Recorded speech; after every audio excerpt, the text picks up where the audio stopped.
오늘 말씀은 누가 하나님의 일을 할 수 있는가 라는 말씀을 드립니다.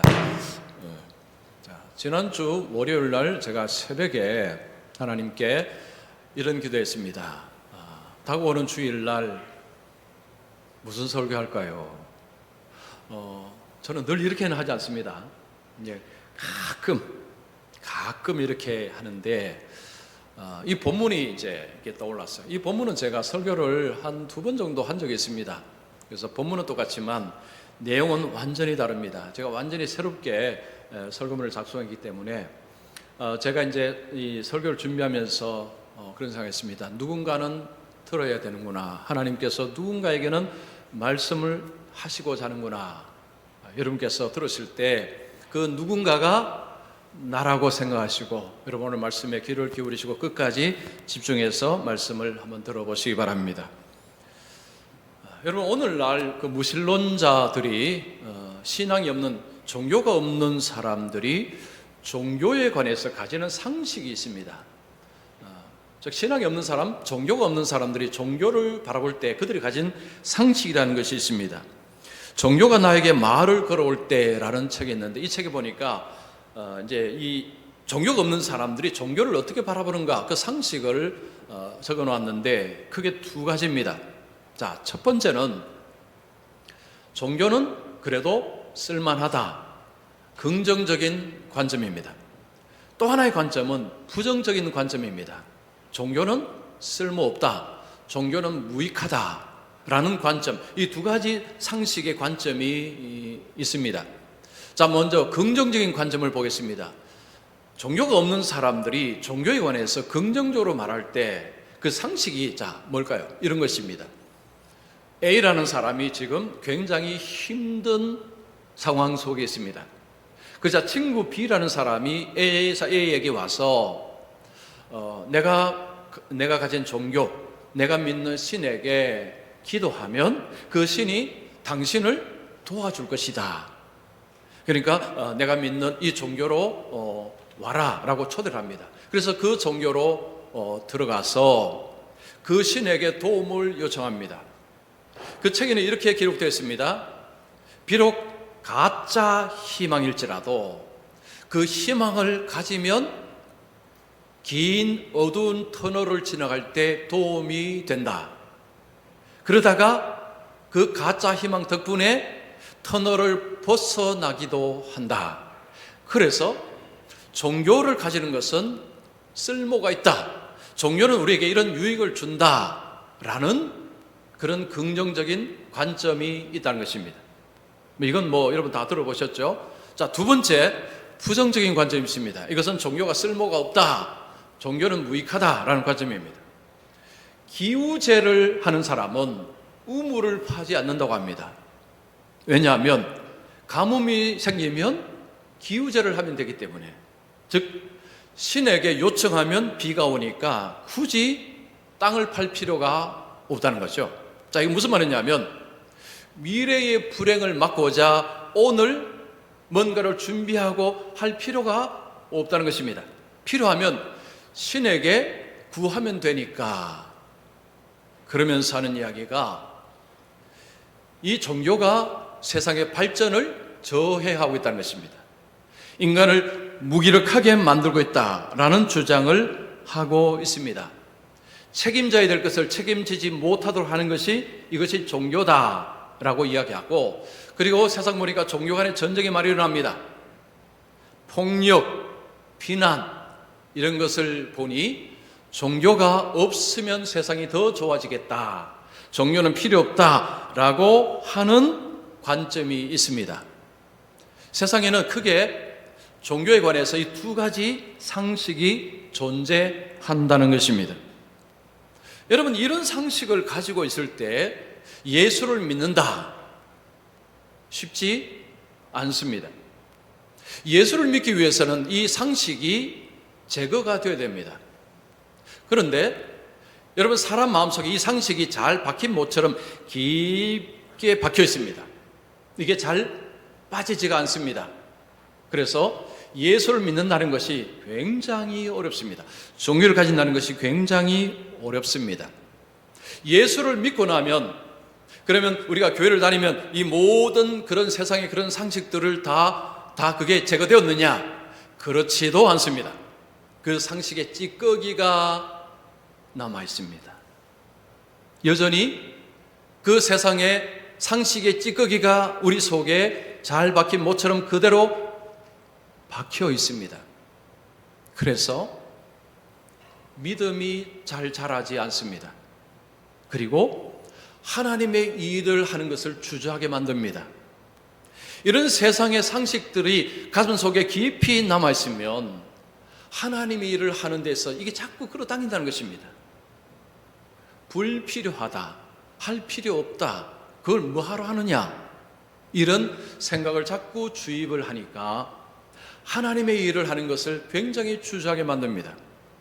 여러분 혹시 하나님의 일에 대해서 주저하고 있다면 여러분 마음속에 이런 상식의 찌꺼기가 있지 않는지를 살펴볼 필요가 있습니다. 하나님의 일이라는 게 단지 다 목사, 선교사 이런 일을 의미하는 것이 아닙니다. 여러분 교회에서 하는 봉사도 전부 하나님의 일입니다. 자, 이런 하나님의 일을 하는데 방해가 되는 것이 그 세상의 상식의 찌꺼기들이라는 것입니다. 이것들을 어쨌든 자꾸 제거를 해야 됩니다. 이거 어떻게 제거할까요? 여러분 그러면 누가 하나님의 일을 할 수 있을까요? 오늘 본문을 가지고 이 말씀을 드립니다. 하나님께서 오늘 내게, 그래서 여러분에게, 여러분 각자의 하나님이 오늘 말씀하신다고 생각하고 여러분 말씀을 잘 들어보시기 바랍니다. 자, 먼저 첫 번째, 하나님의 일은 하나님의 말씀에 순종하는 자가 할 수 있다. 예수님이 어느 날 게네사렛 호숫가에서 말씀을 전합니다. 이 게네사렛 호숫가는 갈릴리 호수입니다.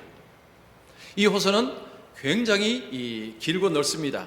한 20km, 길이가 20km, 폭이 11km 정도 된다고 합니다. 굉장히 큰 호수입니다. 겉으로 보면 거의 바다급입니다. 예수님께서 이 갈릴리 호수에 서고 거기에 언덕이 있었습니다. 무리들은 그 언덕에서 말씀을 들었습니다. 그런데 무리들이 계속해서 밀려옵니다. 여러분 1절에 무리가 몰려와서라는 표현은 무리들이 몰려와서 예수님이 자꾸 뒷걸음을 치고 있는 이런 상황입니다. 예수의 소문을 듣고 많은 사람들이 계속 몰려오니까 예수님이 계속 지금 뒷걸음을 치고 있는 것입니다. 그때 뒤에 보니까 배가 두 척이 있습니다. 그 배는 밤새도록 고기를 잡고 이제 실패했죠. 이제 집에 가려고 그물을 씻고 있는, 그래서 그냥 그 배가 거기에 정박을 하고 있었습니다. 예수님께서 그 배 중에 한 배에 오르셨습니다. 그 배의 주인은 시몬 베드로입니다. 시몬 베드로는 그물 씻고 이제 집에 가려고 하는 차에 있었는데 예수님이 허락을 받지도 않고 그 배 위에 그냥 오르신 것입니다. 그리고 예수님은 시몬 베드로에게 이 배를 육지로부터 조금 더 떨어뜨려 달라고 요청을 했습니다. 자, 여러분 같으면, 여러분이 만약에 시몬 베드로라면 예수님이 이 요청에 흔쾌히 알겠습니다, 하겠습니다 라고 하시겠습니까? 지금 베드로는 예수님 제자 되기 전입니다. 아직 예수님 잘 모릅니다. 베드로는 지금 말씀 듣기 위해서 온 것이 아닙니다. 물고기 잡다가 실패하고 지금 지친 몸을 이끌고 그물 씻고 집에 돌아가려고 하는 찰나입니다.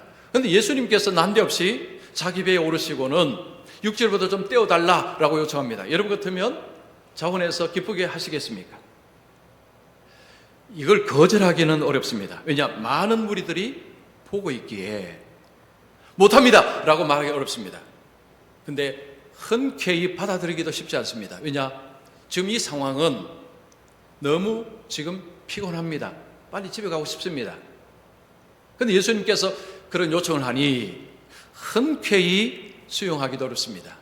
그러면 투덜대면서 마지못해 그렇게 하기가 쉽습니다. 베드로는 예수님 요청대로 했습니다. 예수님께서 이제 무리에게 그 배에 앉으시고 무리에게 말씀을 전하시고, 그리고 예수님이 베드로에게 이런 말씀합니다. 깊은 데로 가서 그물을 내려 고기를 잡으라. 예수님께서 시몬 베드로에게 깊은 데로 가서 그물을 내려 고기를 잡으라. 자, 지금 이 말씀이 베드로에게는 이게 상식적이지 않는 말씀입니다.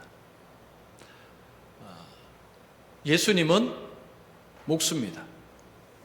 베드로는 지금 하루 이틀 고기 잡은 사람이 아닙니다. 고기 잡는 전문가입니다. 근데 목수가 어부에게 훈수를 두는 것입니다. 이거 조언하는 거죠. 저 깊은 데로 가서 한번 고기 잡아보세요 라고 훈수를 둡니다.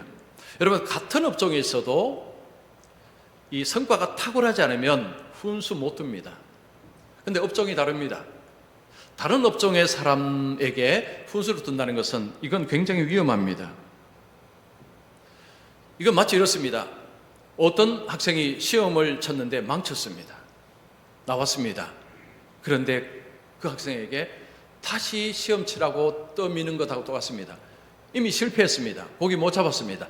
그런데 예수님은 다시 들어가라고 이야기합니다. 여러분, 이걸 어떻게 받아들일 수가 있습니까? 베드로가 생각하면 이건 받아들일 수 없는 거죠. 이건 너무너무 비상식적입니다. 자, 베드로는 어떻게 말합니까? 5절에 보십시오. 선생님, 우리들이 밤이 새도록 수고하였으되 잡은 것이 없지만은. 이게 무슨 말일까요? 선생님, 우리가 밤새도록 애썼는데 못 잡았습니다. 그런데 깊은 데로 가서 그물을 내리라고요? 라는 뉘앙스가 이 속에 있습니다. 사람이 피곤하면 남의 말 귀에 잘 안 들어옵니다. 아무리 좋은 말도요. 우리가 굉장히 피곤하면 그때는 그냥 들어가서 그냥 자고 싶을 뿐입니다. 근데 지금 예수님이 베드로에게 좀 깊은 데로 가서 다시 들어가라고 하니 이 말을 그대로 흔쾌히 수용하기가 어찌 쉽겠습니까? 그런데 베드로는 놀랍게도 수용합니다. 말씀에 의지하여 내가 그물을 내리리다. 베드로가 뭐라고 얘기합니까? 좋습니다. 내가 말씀에 의지해서 한번 해보겠습니다 라고 예수님의 말씀을 수용합니다. 여기에 이 순종의 태도를 저는 이렇게 부르고 싶습니다. 그럼에도 불구하고의 순종. 이 순종은요, 마음이 정말 온전히 흔쾌히 좋습니다, 하겠습니다, 이게 아닙니다. 마지 못하지만, 내 마음은 이게 다 수용 못하지만 그래도 내가 순종하겠습니다. 그럼에도 불구하고의 순종입니다. 지금 이 순종은 결코 쉽지 않은 순종입니다. 지금요, 베드로는 예수님 제자 되기 전입니다. 이 순종을 사실은 하기가 결코 쉽지 않습니다. 그런데 어떻게 이 순종하게 되었을까요? 4장에 가면 예수님께서 베드로의 장모를 고쳐주는 장면이 나옵니다. 중한 열병이었는데 예수님이 말씀으로 고쳐주셨습니다. 즉 베드로는 예수님의 말씀의 권세를 이미 한번 경험을 했습니다. 그런데 지금 상황이 너무 다릅니다. 그때는 어쨌든 그런데 지금 상황이 많이 다릅니다. 그러니 몸이 흔쾌히 받아들이기는 어렵습니다. 그러나 예수님의 권능을 이미 한번 맛을 보았습니다. 그러니 내 마음은 원치 않지만, 내 몸은 원치 않지만, 즉 주저함이 있지만 그래도 순종하겠습니다 라고 한 것입니다. 중요한 것은 결국 순종하는 것입니다. 여러분, 토끼와 거북이와 이렇게 경주할 때요, 상식적으로 누가 이깁니까? 대답을 하세요. 대답을. 토끼가 이깁니다. 여러분, 토끼하고 거북이가 경주하는데 당연히 토끼가 이기죠. 근데 우리는 거북이요 이렇게 하려고 그러죠. 왜냐? 동화 때문에. 이 동화를 다 알기 때문에. 동화에서는 토끼가 지고 거북이가 이겼습니다. 그래서 누가 이깁니까 하면 거북이요 라고 하고 싶지만 또 그렇게 말할 수도 없고 아주 애매하죠. 자, 어쨌든 상식적으로는요, 토끼가 거북이를 이깁니다. 이게 상식입니다. 자, 그러면 거북이가 토끼와 경주에서 이길 수 있는 방법이 있을까요, 없을까요? 있습니다. 환경을 바꾸면 됩니다. 어떤 환경요? 물속에서 경주하면 거북이가 이깁니다. 토끼는 육지 동물입니다. 거북이는 육지에서 기가 기어서는요, 이건 세월아 내오랍니다. 그러나 물속에 들어가면 육지와는 속도가 달라집니다. 육지에서 달리는 것은 토끼의 상식입니다. 물에서 달리는 것은 거북이의 상식입니다. 여러분, 상식이라는 것은 내가 알고 있고 내가 익숙하고, 이게 상식입니다. 여러분, 상식이요, 모든 사람이 다 받아들이는 것은 아닙니다. 사람들은 상식이라고 말하지만 여러분, 이거 상대적입니다. 우리가 말씀을 대할 때도 그렇습니다. 말씀이 익숙하지 않고 말씀을 잘 모를 때는요, 말씀이 비상식적입니다. 말씀을 받아들일 수가 없습니다. 상식에 법하지 않습니다. 그러다가 예수를 믿고 말씀이 익숙해지면, 그전에는 비상식이었는데 이제는 이게 상식이 됩니다. 말씀을 읽고 말씀을 배우고 말씀의 권능을 경험하면서 이제 말씀이 상식이 되는 것입니다.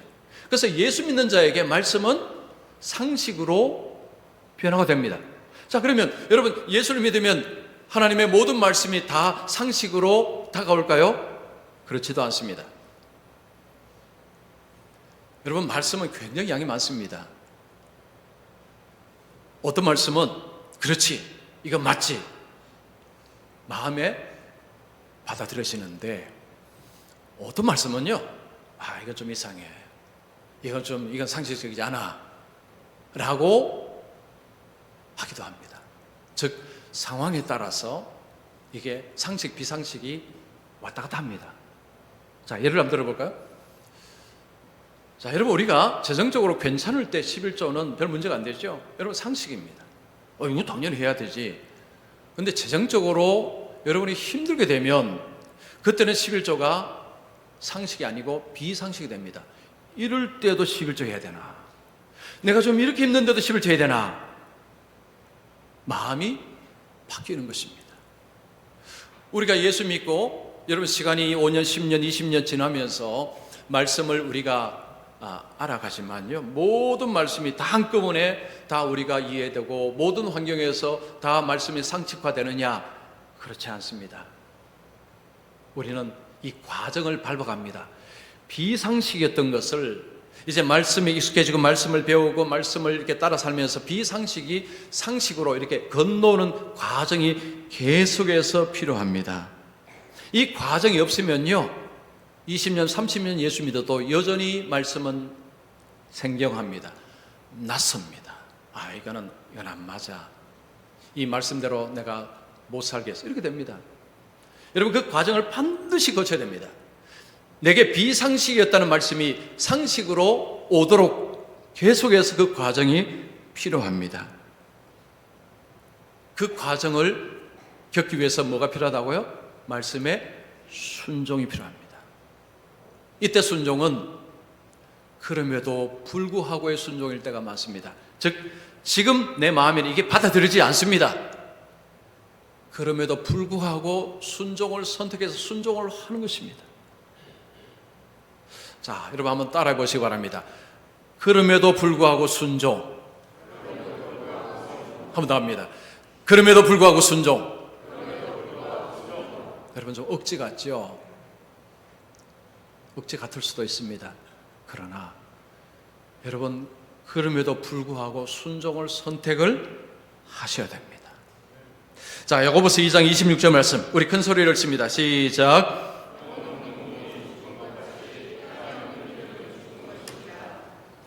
영혼 없는 몸은 이제 죽은 몸이죠. 행함이 없는 믿음은 죽은 것이라. 자, 믿음이라는 것이, 말씀에 대한 순종이 빠진 믿음은 공허한 것입니다. 이건 실체가 없다는 거죠. 우리의 삶에 아무런 영향을 끼치지 못합니다. 그럼에도 불구하고 베드로처럼 내 마음이 선뜻 동의가 다 되지 않지만 그럼에도 불구하고 순종을 선택을 해보는 것입니다. 이게 중요합니다. 여러분, 하나님의 일은요, 하나님의 말씀에 순종을 했고 하고 있는 거기서 시작됩니다. 하나님의 말씀이 비상식이라고 생각되는 사람이 하나님의 일을 할 수가 없는 거죠. 그건 불가능합니다.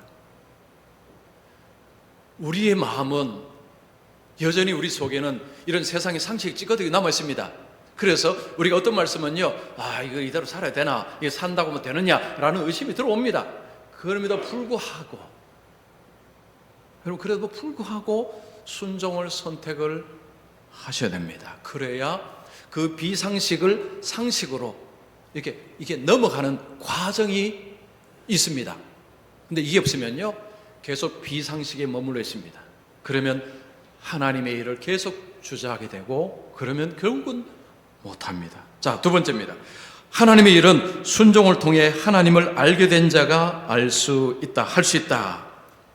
자, 베드로가 이제 그래도 불구하고 순종을 했습니다. 어떻게 되었습니까? 6절 보니 그렇게 하니 고기를 잡은 것이 힘이 많아 그물이 찢어지는지라. 말씀을 따라서 해보니 어떤 일이 벌어졌습니까? 물고기가 너무 많이 잡혔습니다. 자, 베드로가요, 그 물고기를 보면서 환호성을 질렀습니까? 우와, 세상에, 우와, 이제 이거 대박이다. 세상 말로요. 여러분, 그렇게 했습니까? 물고기 보고 마냥 좋아했습니까? 아니요, 그렇지 않습니다. 충격받았습니다. 베드로는요, 그 물고기 보고 충격을 받았습니다. 그렇게 될지는 상상을 못했습니다. 아마 예수님 하라고 했으니까 뭐 조금 잡히지는 않을까라고 생각했을 가능성이 많습니다. 그런데 지금까지 아마 그렇게 잡아본 적이 없을 것입니다. 얼마 전에 실패했습니다. 고기 못 잡았습니다. 근데 들어갔는데 지금 고기가 지금 어디에 있든지 막 몰려와서 그냥 엄청 잡았습니다. 이 물고기를 보면서 베드로는 기뻐한 게 아니고요, 충격받았습니다. 충격받았습니다. 베드로는 이제 자기 배에 있는 그 동료들과 하기는 너무 많으니까 옆에 배에 타고 있는 동료들을 불러서 이제 물고기를 이렇게 잡습니다. 자, 이걸 보통 이제 어떤 성도님들이 이제 이 본문을 읽으면 이렇게 해석할 가능성이 높습니다. 와, 순종하니 복 받는구나. 베드로가 순종하니 물고기를 많이 잡았구나. 순종하니 복 받았구나. 나도 순종해서 이런 복을 받았으면 좋겠다. 이렇게 해석하면요, 이거 본문이 말하는 것과 따라가는 것입니다. 여러분, 베드로의 반응을 보시면 전혀 좋아하지 않습니다. 베드로는 지금 물고기를 보면서 이걸 팔면 엄청난 돈을 벌 것이고, 그러면 집에 좋은 차도 하나 사고, 요즘식으로 집도 하나 바꾸고, 화장실도 바꾸고, 창문도 바꾸고, 뭐 이것도 바꾸고, 이러면 이렇게 이 상상을 안 했습니다. 보통 사람 같으면 이제 그 상상하겠죠. 베드로는 물고기를 본 것이 아니라 누구를 봅니까? 예수님을 봅니다. 예수님 앞에 무릎을 꿇습니다. 주여, 나를 떠나소서, 나는 죄인이로소이다. 베드로는 엄청난 물고기를 보고, 이제 물고기에 보인 것이 아니고 예수님이 엄청나게 위대하게 보입니다. 그리고 자신은 초라하게 보입니다.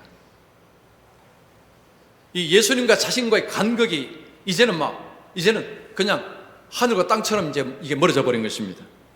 호칭이 달라졌습니다. 선생님 하다가 지금은 뭐라고 부릅니까? 뭐라고 부르죠? 주여. 여러분, 설교 들을 때요, 성경 보셔야 됩니다. 그리고 성경은 늘 이렇게 가지고 오십시오. 가지고 오셔서 보셔야 됩니다. 선생님이 주여로 바뀌었습니다. 이건 명칭이 엄청난 변화입니다. 선생님은 그냥 보통 랍비입니다. 그냥 가르치는 사람입니다. 주여라는 것은 거룩하신 분, 메시아, 하나님, 이런 의미가 있습니다. 거룩하신 분 앞에 자신이 있다는 것을 깨달았습니다. 그때 자신이 너무너무 초라하다는 것, 죄인됨을 깨달았습니다. 우리가 성경에 보면 하나님을 만나는 사람에게 나타나는 공통현상이 이겁니다. 나는 망했다. 나는 죽었다. 여러분, 이사야 6장 5절 제가 읽겠습니다. 화로다. 나여 망하게 되었도다. 나는 입술이 부정한 사람이요 나는 입술이 부정한 백성 중에 거주하면서 만군의 여호와이신 왕을 배웠음이로다. 이사야가 환상 중에 하나님을 배웠습니다. 그때 이사야가 느낀 것입니다. 이제 망했다, 죽었다는 거죠. 이제는 죽었다. 입술이 부정하다. 이것은 베드로의 말하면 나는 죄인이라는 표현입니다. 이사야는 환상을 봤지만 베드로는 두 눈으로 직접 봤습니다. 자기 앞에 있는 그분이 그냥 선생님이 아니라 주여입니다. 주여. 거룩하신 분 하나님이라는 것입니다. 그 앞에서 그는 소스라치게 놀랐습니다. 자신이 너무 추한 존재, 초라한 존재라는 것을 경험을 했습니다. 10절에 보십시오. 무서워하지 말라. 지금 베드로는 벌벌 떨고 있다는 거죠. 그 앞에서. 여러분, 인간이 하나님 앞에 서게 되면 이렇게 된다는 거예요. 벌벌 떤다는 거죠. 하나님을 안 만나서 그렇지. 여러분, 하나님을 만나면 다 떨게 됐다는 것입니다. 예수님께서 무서워하지 말라. 그리고 이제 후로는 내가 사람을 취하리라. 예수님께서 베드로에게 사명 주십니다. 지금까지는 물고기 잡았지만 이제는 사람을 구하는 일에 내가 너를 쓸 것이다. 그에게 사명 주셨습니다. 예수님은 베드로를 그냥 부르시고 내가 너에게 이 사명 줄 테니까 이제 내일 하라. 말로 하셔도 되겠죠. 그러나 예수님은 말로 하신 것이 아니라 이 엄청난 경험을 하게 하셨습니다. 베드로는 이 사명 받기 전에 이 경험이 꼭 필요했습니다. 예수님이 누구신가를 경험하는 이 사건이 꼭 필요했던 것입니다.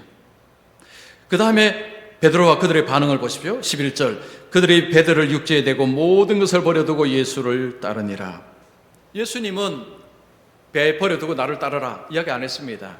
그들이 스스로 자발적으로 그 배에 뭐가 있습니까? 물고기가 있습니다. 그 물고기 팔면 엄청난 돈을 벌 수 있습니다. 그거 다 버려두고 예수님을 따랐습니다. 인생관이 바뀌었습니다.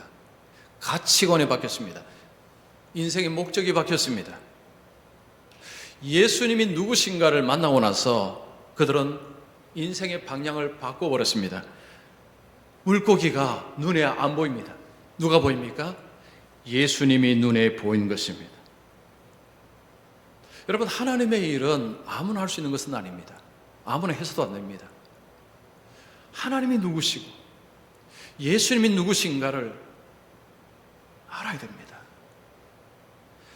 제가 대학교를 졸업하고 신학대학원에 들어가서 2학년 때부터 제가 교육전도사였습니다. 초등부도 하고요, 소년부도 하고, 이제 그게 어제 같은데 벌써 먼 과거 일이 되어버렸습니다. 제가 이제 2학년 그 여름 성리학교를 앞두고 제가 이렇게 교통사고를 아주 크게 냈습니다. 사고 이야기는 이미 했기 때문에 또 다시 하지는 않겠습니다. 근데 그 교통사고 전후가 제가 확 바뀌었습니다. 인생관이 바뀌었습니다. 하나님관이 확 바뀌었습니다. 그 전에는요, 제가 이런 생각했습니다. 나는 목사들이고 나는 신학생이고 이제 주의 종을 이제 하기 때문에 나한테는 사고가 안 난다라고 생각했습니다. 실제로 그걸 생각했습니다. 그래서 그 전에 제가 교회에서 이제 봉고 같은 거 좀 낡은 봉고도요, 고속도로에서 140km, 150km 쫙 밟았습니다. 별로 겁이 없었죠. 왜냐? 나한테는 사고가 안 나니까. 그런데 어쨌든 사고가 제가 냈습니다. 이 사고 난 후에요, 하나님과는 바뀌었습니다. 와, 하나님 정말 무섭다. 원래 조금 무서워했는데 그 사건 이후로 정말 더 무서워했습니다. 와, 하나님 정말 두려운 분이시다. 그리고 또 하나, 내가 주님 말씀 잘 따라야 되는구나. 그냥 하나님이 무조건 내 편이라고 생각했는데, 아니, 내가 주님 편에 가야 되는구나. 내가 주님 말씀에 귀를 열고 내가 주님 말씀을 따라 살아야 되는구나 라는 생각으로 바뀌었습니다. 그리고 제가 이제 그리고 나서 유학하고 이제 담임 목사 되고 지금까지 목회를 해왔는데, 그때 그 사건이 제 인생을 확 바꾸었습니다. 그래서 그 이후로요, 제 운전이 엄청나게 얌전합니다. 뭐 여러분이 저하고 제가 운전하는 차에 탈 일은 아마 별로 없을 텐데요, 혹시 탈 일 있으면 아마 제가 얌전히 운전한다는 것을 아실 것입니다. 제가 원래 이렇지는 않았습니다. 바뀐 것입니다. 그리고 목회도 제가 우리 교회 와서 이제 16년 다 돼가는데요, 어떻게 보면 막 이렇게 막 대범한 목회는 아닙니다. 좀 어떻게 보면 좀 조심조심하는 거죠. 왜 이렇게 되었느냐? 그 영향입니다. 어쨌든 하나님의 말씀 안에서 어쨌든 그렇게 하다 보니까 사람이 볼 때는 좀 조심조심하는, 좀 소극적으로 그렇게 보일 수도 있습니다. 그렇지만 제가 목회하는데 엄청나게 도움을 주고 있습니다. 여러분, 우리가 하나님의 일을, 그죠? 뭐 선교사 되고 목사가 되고 여러 가지 일을 하는데 그 일이 중하면 중할수록 정말 하나님이 누구신가를 제대로 알아야 됩니다. 그 경험 없이 뛰어들게 되면요, 망칩니다. 여러분, 하나님의 일을 망칩니다. 하나님의 일을 하면서도 계속 그 경험을 해야 됩니다. 자, 우리 빌립보서 3장 8절 9절 우리 같이 읽습니다. 시작.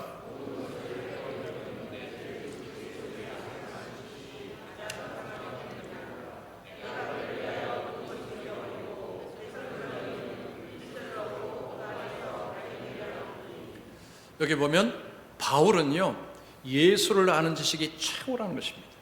바울은 보통 똑똑한 사람이 아닙니다. 최고의 학문을 배운 사람입니다. 바울이 쓴 이게 헬라 글씨 같은 거 보면요, 이 학자들이 하는 이야기, 이건 그냥 뭐 대단하다는 거죠. 바울은 그냥 보통 범인 아닙니다. 탁월한 사람입니다. 자, 이 사람 입에서 예수님을 아는 지식이 가장 고상하다, 이런 표현은 그냥 보통 사람이 한 표현하고 이건 좀 다릅니다. 그가 그렇게 똑똑한 사람이었는데 예수님을 알고 보니 다른 것들은 별거 아니더라는 것입니다. 여러분, 우리가 하나님을 섬기는데 최고로 중요한 것은 하나님이 누구신지를 아는 것입니다. 이걸 한 번만 뭐 이렇게 알 수 있는 게 아닙니다. 평생에 걸쳐서 알아야 되는 계속 이 과정입니다. 말씀을 배우고 말씀을 따라 순종하면서 하나님을 자꾸 경험을 하셔야 됩니다. 봉사를 하기 전에 이 하나님을 경험하는 것이 중요하고요, 그리고 봉사를 하면서 계속해서 순종함으로 하나님을 계속 경험하여 사람은 계속 실수합니다. 저도 마찬가지로 우리 다 실수합니다. 그러니까 경로를 바르게 수정할 수 있습니다. 근데 이 과정이 없으면요, 삐딱이 하다가 나중에는 엉뚱한 길로 갑니다.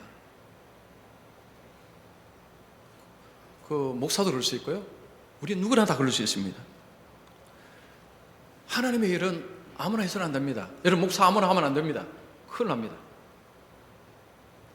무슨 일이든지 하나님이 누구신지, 예수님이 누구신지 계속해서 배워나가야 됩니다. 배워나가면서 어쨌든 하나님의 뜻 가운데서 하려고 발버둥 쳐야 그래도 우리가 문제 많아서 옆길로 가는데, 여러분, 이게 없으면요 바로 새버립니다. 그러면 하나님의 일을 망칩니다. 자, 올 한 해 이제 마무리되어 갑니다. 또 새해는 또 하나님의 일들에 사람들이 필요합니다. 여러분, 항상 사람들은 필요한데 항상 부족합니다. 이 현실입니다. 모든 교회 갖고 있는 현실입니다. 우리 교회도 똑같습니다. 하나님을 잘 모르게 되면요 자꾸 도망가게 됩니다. 그럼 계속 도망가십니다. 그러지 마십시오. 말씀이 이해가 되지 않더라도 말씀을 받아들고 말씀을 쫓아 살면 그 비상식이 말씀이 상식으로 바뀝니다. 이 말씀이 현실적이구나. 이 말씀이 진짜 현실적으로 맞구나. 그러면서 하나님을 경험하게 됩니다. 그런 가운데서 하나님의 일에 대한 자발성, 자원성이 나오는 것입니다. 여러분, 하나님 일은 자발적으로 자원해서 할 때에 일을 바로 할 수 있습니다. 그래서 이제 한 해를 마감하면서 여러분 새해를 바라보시면서 오늘 말씀을 나에게, 하나님이